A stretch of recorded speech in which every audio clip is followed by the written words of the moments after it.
మనం త్వరగా ధనలాభాన్ని అందిపుచ్చుకోవటానికి అనేక దీపాలను పరిహార శాస్త్రంలో చెప్పారు.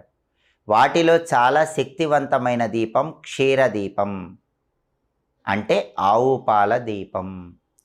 ఈ ఆవు పాల దీపం, క్షీరదీపం అనేది శుక్రవారం రోజు శ్రీ మహాలక్ష్మీదేవి చిత్రపటం దగ్గర వెలిగిస్తే అష్టలక్ష్ముల సంపూర్ణమైన అనుగ్రహం కలుగుతుంది. ఆర్థికంగా జీవితంలో చాలా బాగా ఎదగటానికి 6 శుక్రవారాలు ఇంట్లో క్షీరదీపాన్ని వెలిగించాలి.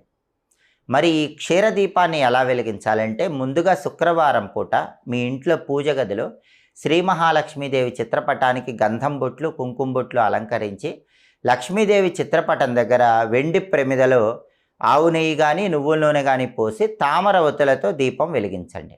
తామర ఒత్తులు అందుబాటులో లేకపోతే పత్తితో చేయబడిన ఒత్తులైనా వేసి లక్ష్మీదేవి చిత్రపటం దగ్గర మామూలుగా దీపారాధన చేసుకోండి.